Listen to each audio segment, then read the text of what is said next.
Well, this has been a little bit of a different type of series that we've been doing on helping our family relationships. And we, of course, began with the strong-willed child, and we've been moving on from that. Tonight we're looking at how to raise girls. Last time was how to raise boys. I don't know which is easier, don't know. It's a mixed bag, I think. I guess it depends who your child is. But anyway, this will be the last in these videos by James Dobson. I really wanted to get the older videos, which we were in the earlier lessons we were able to get. The last two, of course, are more modern. But they certainly helped us in our church back in the early 1980s. And I think we've learned some things that will help us. Hopefully this will help you tonight as well. Now, the next couple of Wednesdays through the end of August, Brother Bowman is going to bring 2 lessons on child rearing as well. They are in Rutherford County tonight, Rutherford County Baptist Church. But Lord willing, next Wednesday he'll be bringing a lesson with graphics and so on. Some of these things he teaches the missionaries as they go with BIMI to the foreign mission field. So we're looking forward to his lessons, Lord willing, next Wednesday night, and then we'll have 2 of those, and then we'll have a brand new series starting in September. All right, well, we'll go ahead and show the video now, Brother Kirk, at this time, if you will. In the last 20 years, boys have begun getting into more and more trouble. They are more likely to have difficulties on a variety of fronts. They are 6 times more likely than girls to have learning problems. They're 5 times more likely to get into drugs. They're 12 times more likely to murder somebody. 70% of the juvenile court cases involve boys. There is a reason for it. The main reason is the breakdown of the family. Divorce is devastating to boys. Don't doubt it, because it deprives boys of their fathers. Girls have also begun getting into problems.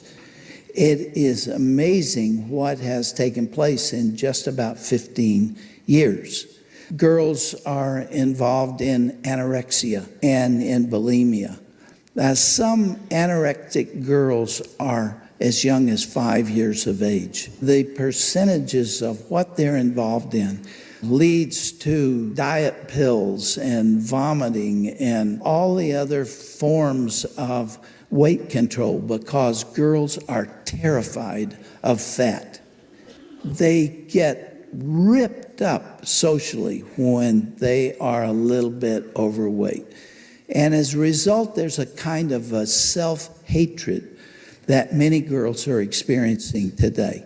Cutting and piercing behavior, all that's related to self-hatred, because there's an assault on self-worth among girls today.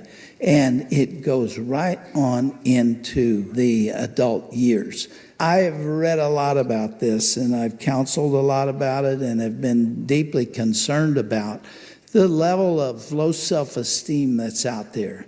People don't like to even talk about that. They think that you're pandering to kids. I'm telling you, when a woman or a man hates themselves, it does devastating things to them. People that I have been reading about involve, if you can believe this, then these are accomplished women. Chris Evert had major problems with low self-esteem and self-hatred. Madonna, Oprah Winfrey, one of the most accomplished women in the world. Joan Kennedy, Ava Gardner, going back a ways, Marilyn Monroe, and Princess Diana. Can you believe that? She was one of the most glamorous human beings on earth. She's beautiful, she's a princess, had paparazzi and the photographers around her all the time. She had low self-esteem. She was an anorectic. It is unfortunate that so many girls now come through the years and are disgusted when they look in the mirror. And the reason is because of a cultural phenomenon that makes everybody losers All the women feel that way. The most beautiful often feel unattractive, that nobody would love them, nobody cares. I didn't ask Shirley if I could tell you this time, but she did let me write it in my book. Shirley was one of the superstars in college. She had it all. She was homecoming queen. She was senior class president. She was the most popular junior girl. She had guys, after her all the time. Shirley had every reason to respect herself. We went together for 3.5 years, and I didn't know that she was struggling with low self-esteem. How can you make sense out of that? And after we got married, it became very clear to me that Shirley felt like other women feel. If they really knew me, they wouldn't like me. And it broke my heart. This is my field, and we talked a lot about it, and we set about changing it, working on Shirley's self-concept, and she overcame that.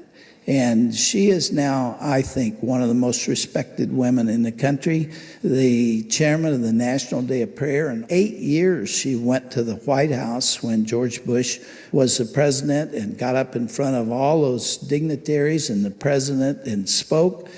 She had the confidence to do that. But she had to overcome the implications of a culture that said things to her. And of course, in Shirley's case, her father was an alcoholic, and it was relevant to that. Some of you women who are here who've come out of dysfunctional families and had fathers that were not attentive to you or caring to you. Now, I don't want to beat up on men. I know I've talked about it, but I have to say it again. Many men have no idea how important they are, not only to their sons, but to the girls, because that's not known in the popular culture. Men know that they have an obligation to meet the needs of their wives. They understand that. And they may not do it, but they know that their wives have some emotional needs that are not common to men. And so they know that they really ought to pay attention to the wife's needs, like I did to Shirley. And then next in line comes their boys. I've already talked to you about how important a relationship between boys and dads are, and that the fathers are the ones that teach boys to be boys and men to be men. They understand that. They may not need those needs, but they know that's something they ought to be doing. They don't know how important their relationship with their daughters is, because it is really critical. A girl's self-worth hinges on her relationship largely with her father. He is the first one to hold her, to tell her that she's special, to tell her that she is beautiful, to care for her, to be there for her. If she doesn't get that from him, I tell you what, frequently she will go looking for it somewhere else. She will usually find it, and sometimes from a boy whose motives are not so pure. By the way, when I mentioned the evidences of trouble that girls are in, sexual aggressiveness is one of the most important, because many girls believe the only way they can get power, social power, in a relationship with a guy is to give him what he wants. And after she does that, he's got it, and he's gone, and he dumps her, and she's left with nothing. He gets what he wants. She does not get what she wants. And it is devastating. And depression in girls is often related to early sexual activity.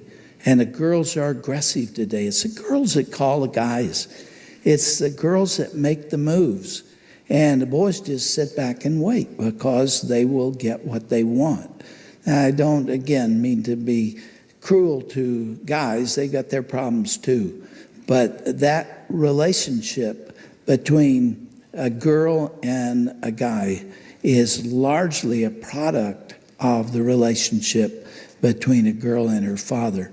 Also, did you know that the choice of a marital partner is often dictated by or greatly influenced by the relationship of a girl and her dad?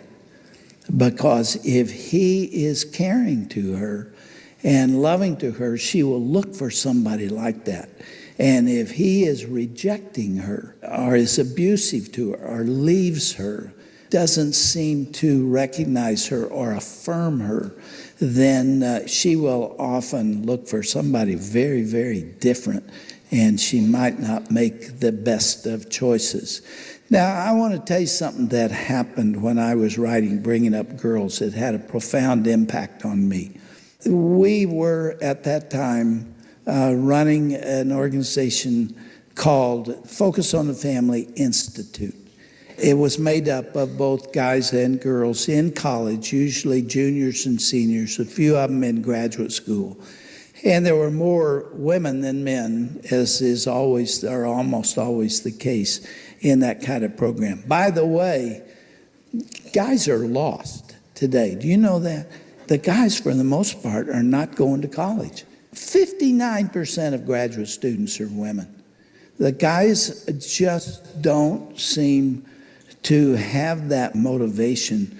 Anyway, this institute is made up of very bright students. You have to be a very good student to get in there. So these girls, especially because I was writing on Bringing Up Girls, were very bright, very accomplished. Many of them came from good homes because the parents had to send them there.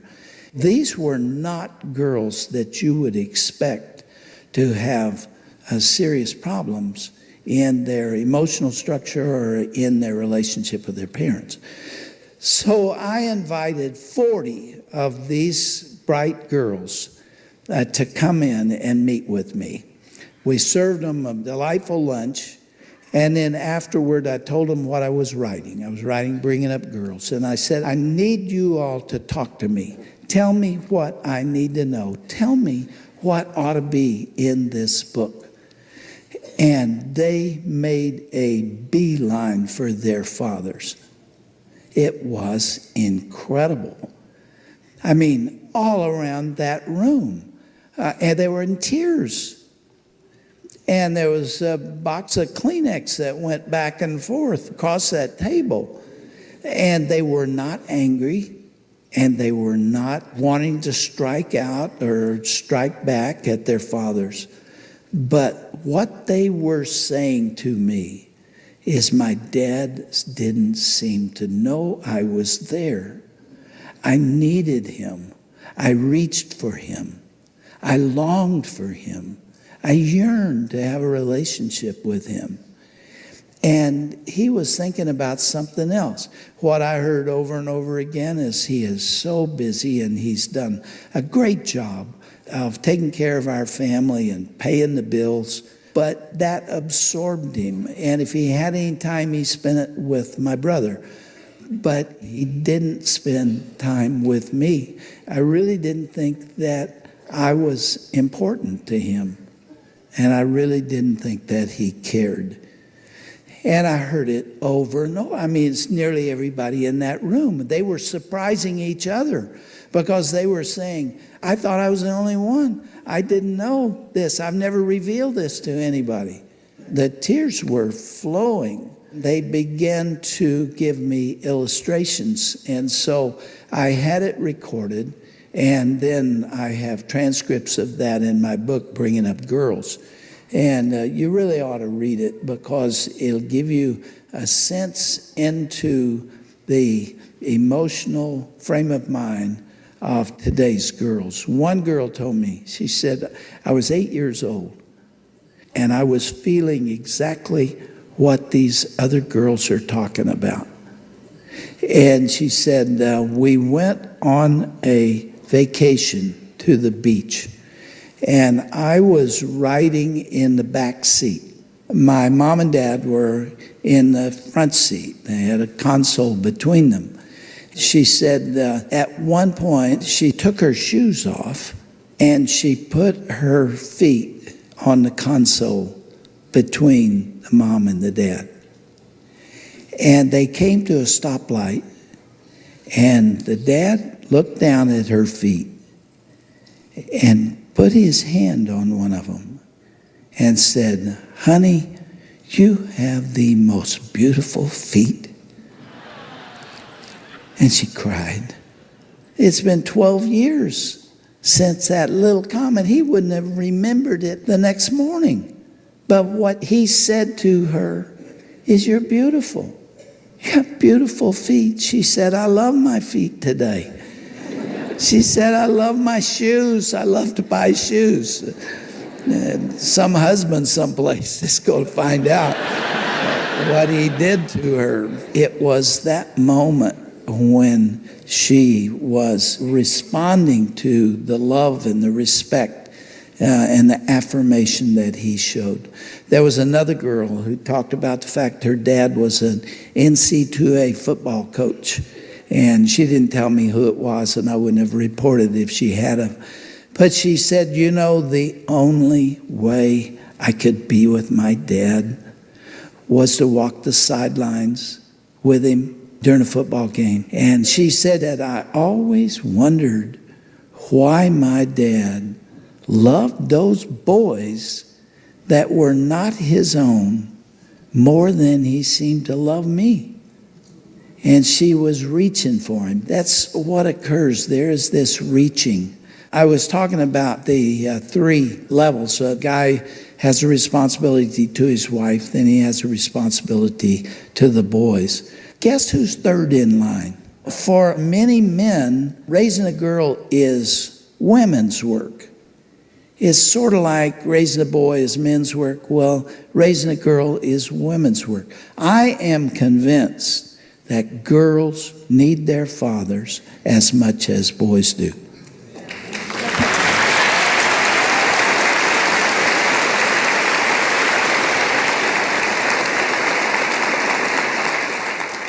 There were many examples in that room that day that were very respectful of fathers. My favorite, the one that I really loved, as this girl said, my favorite thing of all from childhood was to wake up at either 4 or 5 o'clock in the morning and realize there was a light on in the family room.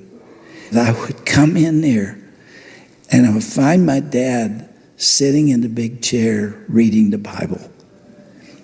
And she would walk up to him and he would say, "Oh, honey, I'm so glad you're awake. Get up on my lap. I want to show you something." She would climb up on his lap and he'd say, "You see that scripture right there? That's for you. See, I wrote your name right here beside it because I was reading about you. I've been praying for you." Man, there is no limit to what can happen in a girl's soul if her father will affirm her in this way. I just want to stress that for the dads who are here. Again, I apologize. We've got wonderful fathers, and a lot of them in this room, and I don't mean to be disparaging or disrespectful. Another girl said that there were 10 children in her family, and some of them boys, some girls, and she said that my dad would take those 10 children one at a time to breakfast once a month, and what that meant to her. Another one said my dad would come in and he would kneel down and he would pray with us, and then he would scratch our backs and he would hug us. And it was just a few minutes, but we all had just a moment with him. You know, there are women throughout this auditorium, this church today, who know exactly what I'm talking about. I know you do. There are others who are so grateful that their dads understood this relationship. But self-esteem comes out of that relationship. And that's not been generally known before. And even if the culture says you are ugly, you're unacceptable, you are going to amount to nothing. One girl said, my dad would come in the morning and I would be eating breakfast. My dad would walk up and didn't mean to be mean, but he would kind of pinch her fat right here and say, you know where what you're eating's going to go? It's going to go right to your legs and hips. And it wounded her deeply because it said, what all those people out there are saying about you is true because my dad is saying it too. I could elaborate on that, but I think you understand. Now, what can a father do specifically to meet the needs of his daughters? I talked in my book about the 3 T's. I hope you won't forget them because there are 3 things that matter to women and to a girl. The first is talk. Women connect emotionally through conversation. Right, ladies? Am I right about that? That matters. A lot of these girls that I was talking to and interviewing said, my dad does not know where I am. He did not even sit me down and ask why I was coming to this institute. It was a semester-long program. He didn't ask because he doesn't ever ask me anything. And when you don't talk, that is evidence of rejection. And it's true not only for dads and daughters, it's true for men and women. Conversation is the key to relationships. Shirley and I were in a Luby's restaurant about 3 months ago. We were in Houston, Texas. We sat down at this table, and I was seated where I could see and hear a young couple that were not married, that were sitting just 5 feet away. I just sat and watched them. It was really interesting. I'm sure it made them uncomfortable, but I was listening to the conversation. And the girl, she's probably 20, I would guess, she was talking a blue streak. She never stopped. She would start out on a story, and it would run and run. And this guy is sitting there, and he is bored half to death. And he's just looking at her. And when she finishes, he didn't have anything to say. He didn't comment on it at all. And there would be this awkward silence, and she'd take off again. And she would talk, and he would sit there. I don't think he had an original comment to make all the time he was sitting there. And I thought, you jerk, don't you understand that this girl needs to talk to you and needs you to talk back? I almost got up and told him so. It went on and on. We finished our meal at the same time that they finished theirs. And would you believe the next thing she did is she reached down, got her purse, pulled it up, went plowing through, got her credit card, and paid for the meal. If that woman should be so foolish as to marry him, he will drive her crazy the rest of her life because he's not going to talk to her. You show me a wife whose husband won't talk to her, and I'll show you a frustrated woman because women need to talk. They need it. Women use about 20,000 words per day. I mean, this is scientifically truthful. 20,000 a day. Guys speak about 7. So it's just we're made differently. I told you about the brain being marinated with testosterone, and that damages communication skills. When women say guys are brain damaged, there's a little truth to that. But God did not make men to be nurturers primarily. He made men to take care of their family, to meet their needs, to provide for them, to protect them, to help supervise the kids. A lot of things that men do better than women. But talking is not usually one of them. And I don't know why we're such a talky family, because, that is very much a characteristic of what we do at home. But anyway, it's so important for a father to talk to his daughter, engage her, find out what's on her mind, find out what she cares about most, and so on. That's the first T. The second one is touch. Women want to be touched, and girls want to be touched. And especially female children want to be touched. Danae and I had a great relationship in those early years, and she was all over me. She would climb on my back when I was watching a football game, take her Barbie dolls and get up there and play with them. She was just very physical with me. Then it so happened a few years later that both Ryan and Danae got the chicken pox. And I've never had the chicken pox. And I didn't want the chicken pox. That can do some pretty terrible things to a man who's grown, and I didn't want the chicken pox. So I stayed away from Danae and Ryan for about 7 or 8 days. I didn't say anything. I just didn't touch them. And Danae went to Shirley and said, Daddy won't touch me anymore. I hadn't realized just how important that is in a relationship. Let me tell you another piece of research that I think you will find very interesting. Hugs are very important for boys and girls, but especially for girls. And so a man who will hug his daughter is showing love for her.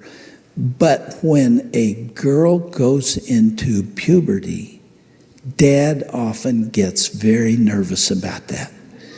And she's developing breasts. He does not want to do anything inappropriate. It's not a sexual thing. It's that he doesn't want to accidentally touch her in a way that will be embarrassing to her, and so he pulls back.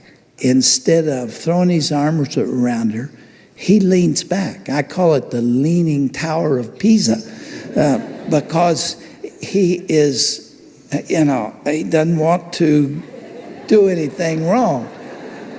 And those girls, those 40 women that I was talking to, talked about that. Daddy won't touch me anymore. And they interpret it as rejection. And they see the little brothers and sisters climbing all over Dad. And now he seems to be afraid of them and pull back. I'm saying to the men, keep doing what you've been doing, Dad, because your daughter needs you to hug her. There's an appropriate and inappropriate way to do it. But that's a way of telling her that you love her and care for her. So, touch and talk. And the third is time. Spending time together. When Danae was 2 and 3, it was a personal affront to her that I went to work in the morning. She didn't think that was right. I should not be leaving. I would get my briefcase and I would get ready to go, and Danae would cry. And I came home at night and I said, now, Danae, you have to understand, Daddy's got to earn a living. I've got to go to work. And Danae teared up and she said, it's okay, Daddy, I forgive you. Because it was almost an insult when I was not going to be there with her all day. So I really began to, Danae, come up, will you? I would like you to talk a little bit about that. You remember those years, don't you? I sure do. We formed a very special bond that started the day I was born, really, and continued through my early childhood. And we kind of hit the skids in my adolescent years for a couple years there. Well, you've mentioned that twice. There must be something there we need to talk through. I think we worked through most of it. But you did talk to me, and you did touch me, and you did spend a lot of time with me. And I can remember being just 2 or 3 years of age and standing in the front yard and watching your Volkswagen head down the street. And Mom and I were waving, and I just wanted you to acknowledge me so much. You know, I remember that too, and I didn't see you. I really didn't see you until I got clear to the end of the street. Yeah. And I waved even faster, you know, and with a lot more vigor, because I just wanted you to acknowledge me. And you got all the way to the end of the street, and I saw your hand go up and move like this. And I just derived so much satisfaction from that. Because when you're 2 or 3 years of age, being acknowledged by your dad as you're waving to him when he's leaving, driving down the street, that's huge. That's a big deal. Doesn't sound like a big deal, but it is. Now, when you were 5, we began riding bikes together on Saturday. Yes. And you had your little bike, which you got for your birthday, and I had mine, and I got for my birthday. Tell people about that. Well, even before that, you had a little seat on the back of your 10-speed, and you would put me on the back of your bike, and you had a little Craig tape recorder, and you had a cassette of the Cinderella production. It was Rodgers and Hammerstein, the television production. Anybody remember that? No. A lot of you. It has wonderful music. And we would pedal down the street, and you would play that little cassette, and we'd listen to the songs and sing along. Sing 'em, yeah. Yes, we did. And that was a very special memory for me. We would go to the sandbox. Remember that? Yes, I was very much into the whole princess scene, particularly Cinderella and Sleeping Beauty. And so he found common ground with me in that regard, and he would take me to the park, and we would build sandcastles together. And his sandcastles were very detailed. He had a moat and a drawbridge. And I used to love to take a little container and fill it with water and then pour it into the moat. It never lasted very long, got soaked up pretty quick, but I love to do that. And I put you on the swings, and then we would do something afterwards. Do you remember that? Yes, food. We would go to Tacolita, which was just a little family-owned business. And we would get a little 99-cent taco and then go get some ice cream after that. And that's important to point out, that it really doesn't take a lot of expense or extravagance to do something that will cause your child to have a memory that will last for a lifetime. And just a little, taco stand. It didn't take a lot of money, and it didn't take a lot of time. I mean, a couple hours on Saturday morning, and that really became a point of connection. You have to find what matters to the kid, and princess kinds of stuff was where I found Danae, and so we connected there. Now, before you go, I have to tell everybody something. Uh-oh. This is not going to be good. You know, I wrote a book called A Strong-Willed Child. Oh, of course. Go ahead. She's the inspiration for the strong-willed child. Everybody thinks it's Ryan. Ryan was not a strong-willed child. He was sneaky. But Danae was the strong-willed one, and we have come to terms with that. You know, that brings me to a question that I would like to pose to you. Oh, really? You're telling all these good people I'm strong-willed. Just where do you think my strong will came from?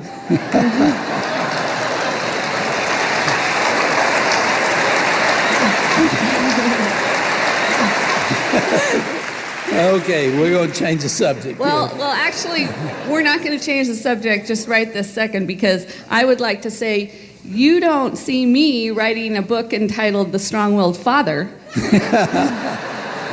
And I'd have a lot of material to work with. I'm sorry I brought it up. Now, one last thing. You gave me some advice when I was talking about women and about the relationships with dads, the pain that's out there. And you told me I needed to say something. Yes, I did, because you gave a presentation at a church last year, and I invited about 5 or 6 of my girlfriends to join us. You talked about these principles of time and touch, and yet you didn't address the girls out there who didn't have that upbringing. And one of my girlfriends was abused by her father, not sexually, but physically and verbally. And she was sitting there, and my heart just went out to her. And I thought, Dad, you've got to say something to the women here whose hearts are breaking, who can't relate to this father-daughter bond you're talking about. Thank you. I will do that. Okay. Okay. But I want to thank you for being a wonderful father, and just to take this opportunity to express my appreciation for everything that you did to sacrifice to make my childhood years so wonderful. Thank you.